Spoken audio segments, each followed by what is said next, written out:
Halo semuanya, perkenalkan nama saya Tia Reka Putri, mahasiswa Ilmu Politik dari Universitas Bakri.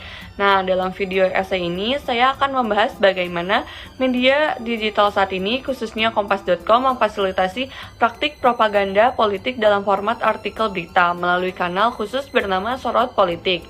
Sumber utama yang saya gunakan adalah jurnal ilmiah terbaru karya Ari Kurnia, Rangga Fadil, dan Izlan Zikri berjudul Propaganda Politik dalam Media melalui artikel berita pada kanal Sorot Politik di Kompas.com.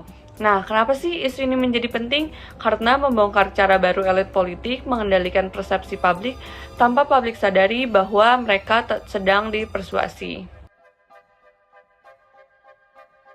Kompas.com adalah bagian dari grup Kompas Gramedia, salah satu media paling berpengaruh di Indonesia. Menurut survei IPWS 2023, Kompas.com menempati posisi teratas sebagai media paling banyak dibaca, terutama dalam kategori referensi berita politik.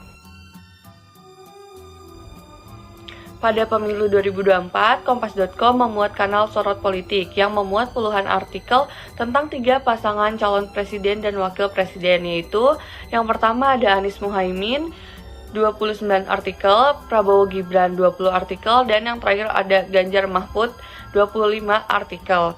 Artikel ini tidak berasal dari tim redaksi jurnalistik, melainkan dari konten marketing, yaitu bagian bisnis Kompas.com.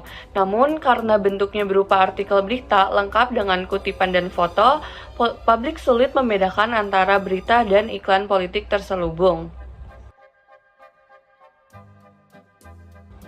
Propaganda politik adalah komunikasi strategis yang sengaja dirancang untuk membentuk opini, sikap, bahkan perilaku publik terhadap aktor politik tertentu.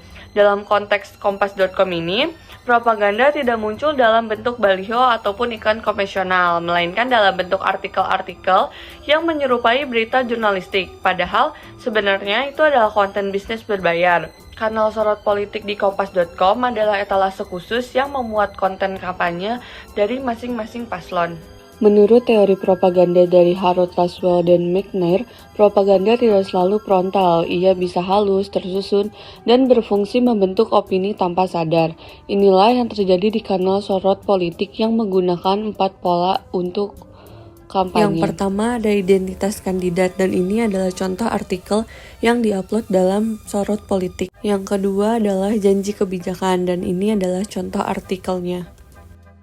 Lalu yang ketiga ada sindiran terhadap lawan, dan ini adalah contoh artikel yang diupload. Dan yang terakhir adalah framing aspiratif, ini adalah contoh artikelnya.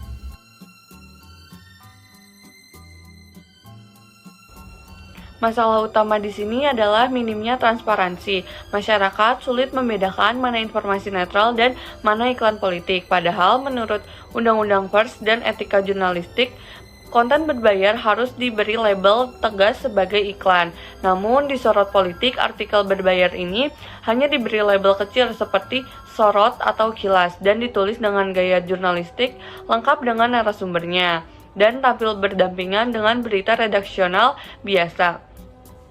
Tidak ada substansi yang kami ubah, kami hanya bantu redaksional.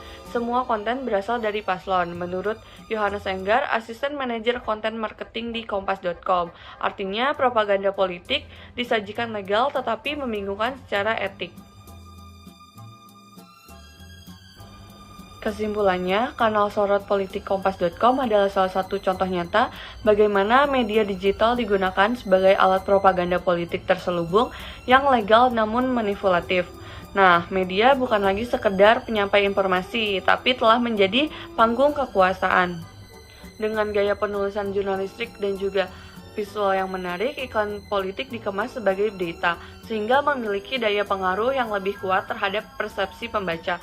Dalam hal ini, media bukan lagi sekedar saluran informasi yang netral, tetapi juga menjadi aktor aktif dalam mempengaruhi opini publik. Nah, sebagai warga negara yang peduli akan demokrasi, mari kita kritisi setiap informasi yang masuk, dan jangan biarkan media mempengaruhi pilihan politik kita tanpa kita sadari. Terima kasih dan sampai jumpa.